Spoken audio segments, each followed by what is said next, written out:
My van was gone. Not stolen, just gone, like it vanished overnight. And taped to my mailbox was a smug little notice from the HOA, like they wanted to make sure I knew exactly who did it. I didn't buy this house because I liked the shutters or the kitchen or the stupid bay window in the dining room. I bought it for the driveway. Sounds dumb, right? But when you spend your days dragging compressors and coils and God knows what out of the back of a van, a short, direct path from vehicle to front door becomes sacred. I'd been renting for years before this, always some townhouse or narrow lane duplex where I had to park half a block away and haul 60 pounds of gear to and from the house every damn day. One winter, I slipped on a patch of ice while carrying a recovery cylinder, landed flat on my back, and couldn't bend right for nearly a month. That was the breaking point. I told myself, next move, I find a place that works for me, not against me. I wanted a patch of land with a straight shot to my front door. Somewhere I could back the van up, swing open the doors, and unload right into the garage if I needed to. No hills, no stairs, no HOA telling me to hide my unsightly commercial vehicle like it's a leper. This house, it was perfect. Not fancy, but solid. Concrete pad out front, wide enough for the van, no trees dropping crap all over it, no stupid decorative stones to mess with the tires.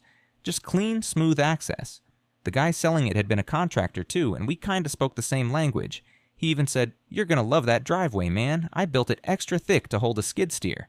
Music to my ears. Inside, sure, the carpet was ugly and the water heater needed replacing, but I didn't care. I was looking at functionality. I wanted a place where I could pull in, lock up, go inside, and not think about it. That was freedom to me. That van is my life. Not some metaphorical, he's married to his job kind of way. I mean it literally. The van's my tools, my job, my income, my sanity. After the papers were signed, I spent 2 weeks just fixing up the garage and laying out a proper tool zone inside. Installed motion lights, added shelves, sealed the driveway. I even got one of those little folding benches you can kneel on so I could tinker with the van late at night without busting my knees. I had a system. Everything had its place. In the van, in the garage, even in the house. It was clean, efficient, mine. The HOA barely noticed them at first. They sent a welcome packet with a glossy little brochure and a fridge magnet with emergency numbers, a couple pages about trash bin placement, lawn height, holiday decorations. No mention of work vans, no signs about parking. Sounded like background noise. The kind of thing that old retired folks get obsessed with, but normal people ignore. For a while, I barely heard from them. Paid my dues online like everyone else. Occasionally, I'd get an email about water restrictions or some kid selling popcorn for scouts. It was quiet. That's what I liked about the place. Quiet, reliable, nobody breathing down my neck. And then Jared moved in. That was when everything started to rot from the inside. The first time I heard Jared's name, it was in an email from the HOA titled something like "Exciting New Updates from Your Board." I remember it because I opened it while eating a cold sandwich in the van between jobs and almost choked laughing at how smug the tone was. Apparently, Jared Kramer had been elected president of the board. No one I knew had voted. Hell, I didn't even know we'd had an election. But there he was, photo and all, smiling like he just cured cancer. Next week, I got a letter in the mailbox, not a real letter, one of those HOA memos they print on pale blue paper to make it look official. It said something about a revised parking policy and a beautification initiative and safety access requirements for emergency vehicles. Corporate-sounding garbage, the kind of words people use when they're about to make your life harder and want you to feel guilty about resisting. The part that actually mattered was buried in the third paragraph. No vehicles were to be parked in individual driveways between the hours of 10 p.m. and 6 a.m., effective immediately. Instead, we were now required to use the designated community lot. A patch of cracked asphalt by the tennis courts, half lit, no cameras, and about a 5-minute walk from my house. I figured it was a mistake. Nobody in their right mind would write a rule like that. People park in their driveways. That's the whole point of having a driveway. So I ignored it. 2 days later, I come home after a long install job in the valley, back aching, clothes soaked in sweat, and find this fluorescent orange sticker slapped across my windshield like a parking ticket on steroids. Big bold letters. Notice, non-compliant vehicle. Final warning. And it wasn't from the city. It had the HOA logo right there at the top. I peeled it off, walked inside, and tossed it on the counter like it was radioactive. I didn't even know they were allowed to do that. The next morning, I called the HOA number on the sticker. Some woman answered. Polite voice, sounded like she was reading from a script. I explained the situation calmly, told her I'd been parking in the same spot since I moved in, that the van was registered, insured, perfectly legal. She said, "I understand, sir, but the new policy applies to all residents equally, and repeated noncompliance may result in fines or further action." I asked her what kind of further action, and she paused like she didn't expect anyone to question it. Then she said, "Potential towing, in accordance with community guidelines." I remember just sitting there, phone to my ear, trying to decide if I was hallucinating. I thought this was the kind of crap that happened in bad sitcoms, not real life. When I got off the phone, I looked out the window at my driveway, at the van, at all the work I'd put in to make this place functional, and something shifted in my gut. It wasn't anger yet, not quite, just that weird feeling you get when you realize something's changed and you're the last one to find out. At first, I kept parking in my driveway like I always had. I figured if I stayed quiet and didn't poke the bear, maybe the bear would wander off and forget I existed. I mean, come on, towing a working guy's vehicle out of his own driveway? Even Jared couldn't be that much of a jackass. Turns out he absolutely could. A week or so after that windshield sticker, I came home late and found a folded paper stuck in my doorframe. Another HOA notice, of course. This one was more aggressive. Said I was being monitored for repeated violations and warned of daily fines if I didn't comply with the new parking rules. Daily, like they were racking up interest on me or something. I emailed the HOA. I tried to keep it civil, no caps lock, no swearing. Just laid it all out. I run a one-man HVAC business. I keep my tools in the van. I physically can't drag half a ton of gear from a remote lot every morning. I told them I was willing to compromise, maybe register the van or apply for an exemption. I even attached photos showing how I park neatly, off the street, not blocking anyone. No response. 3 days later, I woke up and the van's rear tire was flat. Not low, flat. Sidewall looked clean. No nail, no screw, just dead rubber. I patched it myself, swearing under my breath the whole time. It didn't feel random, but I didn't have proof. Could have been a coincidence. Could have been some idiot kid with too much free time. That's what I told myself. Until the next week when the passenger side got a deep scratch down the door. Not like a branch or a runaway bike. I mean a slow, deliberate, keyline kind of scratch. 16 inches long, right where the HOA sticker had been. Still no cameras out front. I never needed them before. My neighborhood wasn't the kind of place where you worry about stuff like that. At least it didn't used to be. The worst part was the silence. I wasn't getting angry notes from neighbors or nasty comments. No one was throwing eggs or glaring through their blinds. People just avoided the subject. Like it wasn't happening. Like they'd all decided to pretend the parking thing was no big deal. A couple folks tried to be helpful. One guy walking his dog said, "Tough spot you're in, Nate." But hey, rules are rules, right? Another told me, "Honestly, I wish I could park in front of my house too, but it's just not worth the trouble." Real passive stuff. Like I was making life harder for myself by not just giving in. Meanwhile, I was getting hit with $50 fines every time I left the van out overnight. They mailed them with little photos of the van circled in red, time-stamped and everything. Someone was actually driving around at night, taking pictures. That was the moment I knew this wasn't just a policy. It was personal. The final straw came when I caught a glimpse of Jared at one of the HOA meetings. I hadn't planned to speak, just wanted to sit in and hear what kind of logic he was feeding everyone. He stood up in front of that crowd, smiling like a damn realtor, and said, "These new parking measures have increased safety and order across our community. Everyone's adjusting well, except for one or two holdouts who don't seem to understand what shared responsibility means." He didn't say my name, didn't have to. Half the room glanced in my direction. I didn't speak that night, didn't raise my hand, just sat there, jaw tight, watching a guy lie through his teeth while everyone nodded along like he was some kind of suburban Moses. And that's when I knew. I wasn't just dealing with some overzealous board president. This guy wanted obedience. He wanted the whole neighborhood running on his schedule, his terms, and his rules. And I was screwing up the symmetry. That was the moment it stopped being about parking. I really did try to play it straight.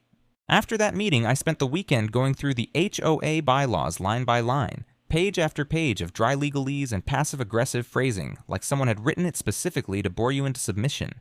But I read it all, highlighted, bookmarked, took notes. I figured if they were going to keep hitting me with fines and threats, I'd fight them with their own rulebook. I found a section about reasonable accommodation for residents whose livelihood depends on vehicle access. It was vague, classic HOA language, but it was there, a little crack in the armor. So I wrote a letter, printed, signed, mailed, certified. I requested a formal exemption for my van based on work necessity. I attached a copy of my business license, some photos, even an invoice showing a job where I had to unload 4 condenser units. I kept it polite, even friendly. No threats, no posturing, just a guy trying to work and live in peace. They never responded, not even a form letter. A week later, another fine showed up. This one was larger. They'd added something called a repeat violation surcharge, which, near as I could tell, just meant they were making it up now. So I tried the city. I called the local code enforcement office and asked if the HOA had any legal authority to tow a registered vehicle off private property. The woman on the phone sighed. You could hear the weariness in her voice. And told me, if it's within the HOA's governing documents and the homeowner signed those when purchasing, there's not much we can do. I asked if anyone ever won against these kinds of rules. She said, not often. Most people just give up. That line stuck with me. Most people just give up. I wasn't ready to fall on a sword, but I wasn't ready to fold either. So I tried to meet Jared halfway. I emailed him directly, short and simple. I'm requesting a conversation about the parking issue. I'd like to work this out in a way that respects both the rules and the reality of my business. Send it from my personal account. Waited 2 days. Nothing. Then I saw him standing in front of his house talking to a couple neighbors about gutter maintenance or some other nonsense. I walked over, calm, hands in my pockets. Hey Jared, I said, got a minute? He looked me up and down, slow and deliberate, like he was trying to decide if I was dangerous or just annoying. Then he smiled, that tight politician smile, and said, You're still parking the van in your driveway, right? I am, I said, but I'd like to talk about it, see if we can figure something out that works for both sides. He glanced at the people next to him. They politely peeled off and walked away, and then he leaned in a little, lowered his voice. Nathan, I'm not trying to target you, he said, but this community has standards. If we let one person break the rules, the whole thing starts to unravel. I'm sure you understand. I nodded. Sure, but this isn't about standards, it's about function. This is how I make a living. He smiled again. Then maybe it's time to consider other options. And just like that, he turned and walked back up his front steps. No conversation, no compromise. Just that slick, rehearsed confidence that comes from knowing the system's built to favor your side. After that, the notices came faster. 2 in 1 week, then a warning about escalating legal consequences. Then a formal hearing scheduled by the HOA to address continued noncompliance. Like I was some damn criminal. That's when I realized they weren't going to stop. This wasn't a misunderstanding or a policy error. They were squeezing me on purpose. And the next time I walked out to my van, I couldn't help but look around first. Not just for Jared, for anyone. It all started with a dumb idea I had in the middle of the night, that if I couldn't stop the fines, maybe I could at least figure out where the money was going. I was sitting at the kitchen table with a cup of cold coffee, flipping through another envelope from the HOA. Same template, same fake-friendly language, same line at the bottom. Please remit payment to HOA Management Services, LLC. I'd seen that name a dozen times, but for some reason, that night, it stuck. So I Googled it. Turns out, HOA Management Services, LLC is a real company, registered in the state, but it doesn't manage any other neighborhoods, just ours. No website, no office. Just a P.O. box and a single contact name on file, Jared L. Kramer. That's when it hit me. He didn't just work with the HOA, he was the management company. He had set up a shell business to act like a third-party contractor, so on paper, it looked like we were outsourcing community services. In reality, we were just writing checks directly to him. I kept digging. The state had public business records, and I found the incorporation documents. HOA Management Services, LLC, had been formed just 6 weeks after Jared became president. The mailing address, his house, the business license, signed by him. And then, the kicker, I requested a copy of the HOA's financial disclosures. I'd asked before and gotten nowhere, but this time I sent the request certified, with language straight out of the HOA's own bylaws. I figured, fine, I'll speak their language. They sent me a PDF. Sloppy formatting, but it had the numbers. Under Parking Infrastructure and Enforcement, there was a monthly outgoing transfer labeled Administration Fee, External Vendor, $1,225 every month, 12 months straight. I sat there staring at it, doing the math in my head. That's $15,000 a year. For what? Stickers, threats, and towing my van in the middle of the night? Then I noticed something else buried in the budget. Legal consultation services, retainer. $500 a month going to a local firm I recognized from ads on bus stops. I called them pretending to be a new client. They had no idea what I was talking about, no record of any ongoing HOA retainer. So that money? That was fake too. Another expense that didn't exist, funneled through the books to God knows where. And just like that, the whole thing clicked into place. Jared hadn't just created some new parking rule because he was bored or power hungry. He built a racket. He engineered a policy to force residents to use the paid parking lot, which he controlled through his fake company, then charged us for enforcement, legal services, and administrative overhead, all of it flowing back to him. Every warning letter, every fine, every ticket, it was revenue. I sat there for a long time, the van keys in one hand and the PDF open on my laptop, heart pounding like I'd just run a mile. It wasn't just about me anymore. Jared wasn't just screwing me over, he was stealing from everyone. And no one knew, because no one looked, because most people just gave up. That was the moment I decided I wouldn't. I didn't sleep much after that. It's one thing to feel like you're being targeted. It's another to know you are, with receipts. I had documents now, names, numbers, dates. Jared wasn't just being petty or vindictive. He was siphoning money from the whole damn neighborhood, hiding behind the HOA like it was his own private ATM. I needed a plan, something real. No rants online, no shouting at meetings. That's how people like Jared win. They wait for you to blow up, then call you emotional or disruptive and push you off the board. I wasn't giving him that.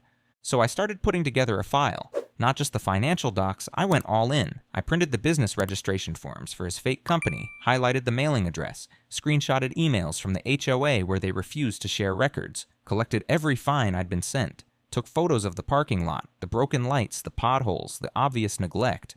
If we were paying for safety and maintenance, that place should have looked like a damn resort. Instead, it looked like a condemned Kmart. I even found the guy who used to be the HOA treasurer, retired accountant named Bill, lived 2 blocks down. I knocked on his door with a coffee and said I had questions. Turns out he'd stepped down just before Jared came in, and yeah, he'd had concerns even back then. I showed him what I'd found, and he just shook his head and said, "Yep, that tracks." Then came the hardest part, talking to people. I'm not a social guy. I don't like knocking on doors. I don't do small talk, but I forced myself. I kept it simple. Just asked neighbors if they knew where the parking fees were going.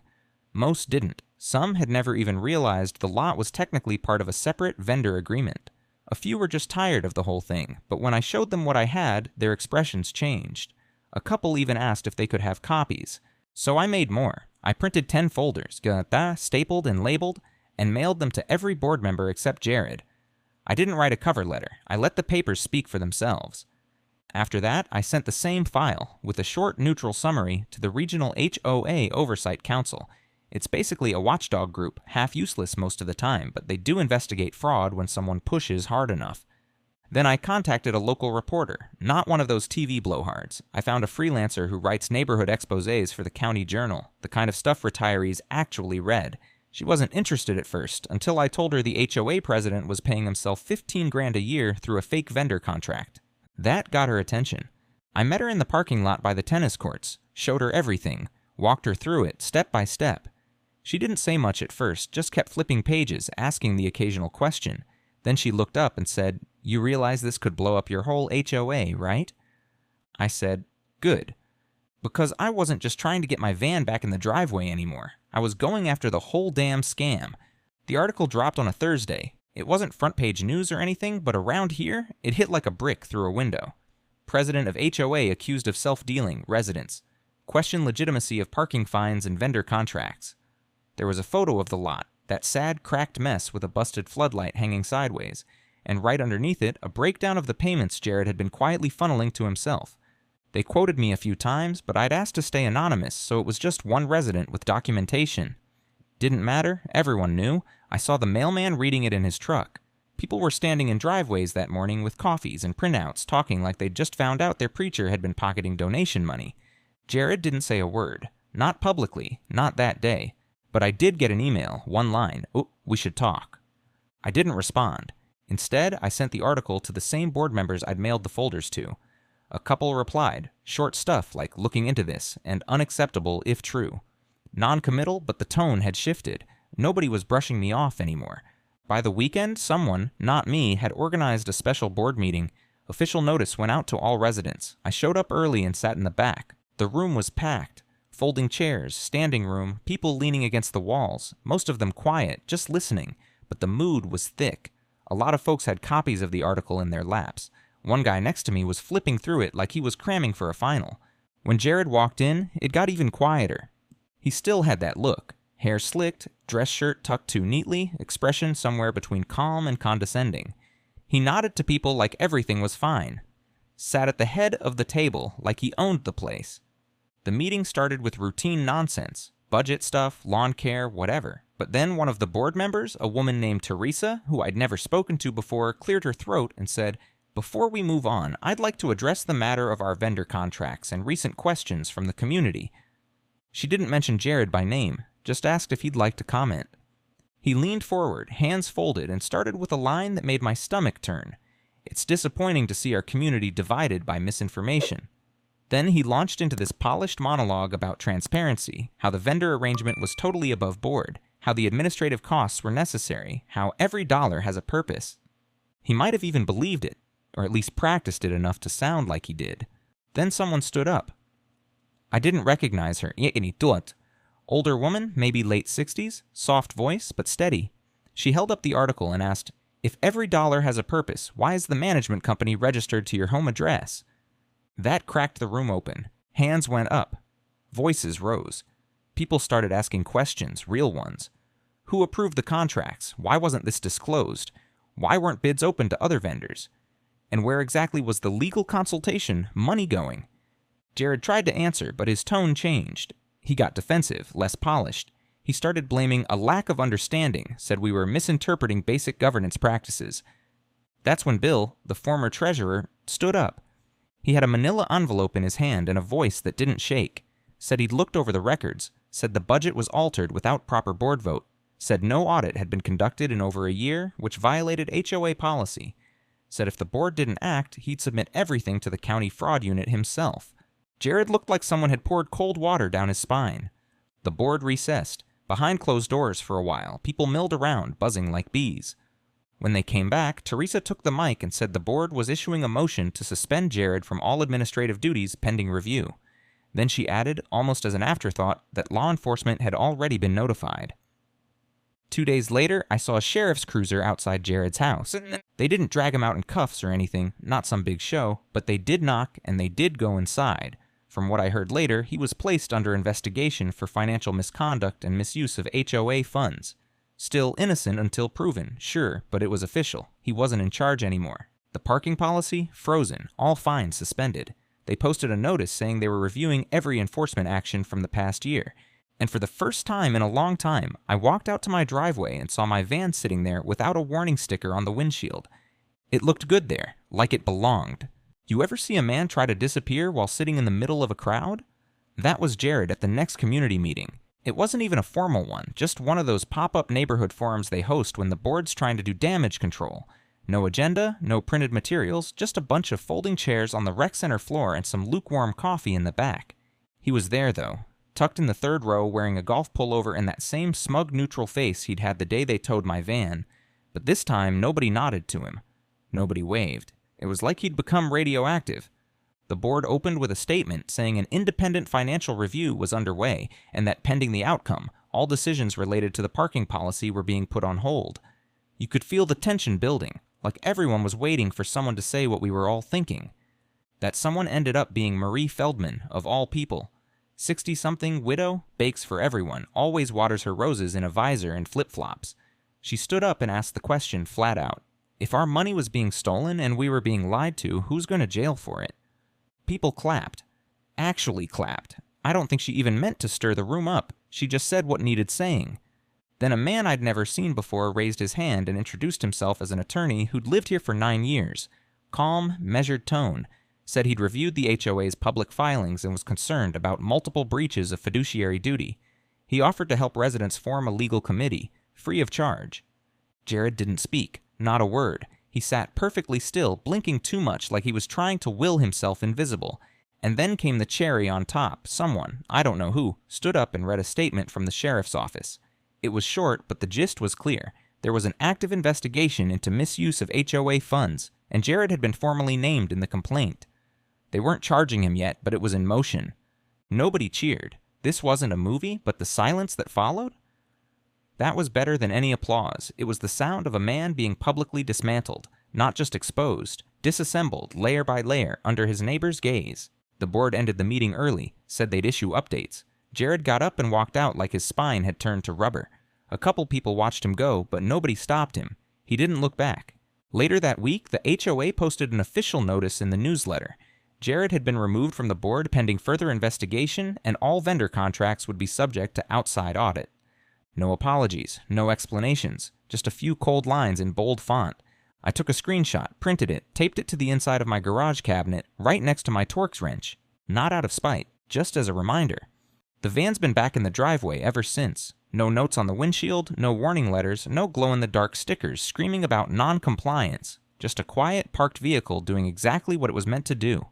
It's kind of funny how normal it feels now, like nothing ever happened, but I still catch myself checking over my shoulder when I walk out in the morning. Habit, I guess. The fines? They dropped them. No apology, of course, just a letter saying the board had reassessed recent enforcement actions and determined no further collection was warranted. Legalese? For we don't want a lawsuit. I didn't send them a thank you. Every once in a while, I'll see one of the new board members walk past while I'm loading tools into the van. They nod, I nod. Nobody says much. There's an understanding now, not warm, not buddy-buddy, just mutual awareness. And honestly, that's enough. The new policy never came back. They haven't touched the parking rules since. I still park right where I always have, and a few others do too now.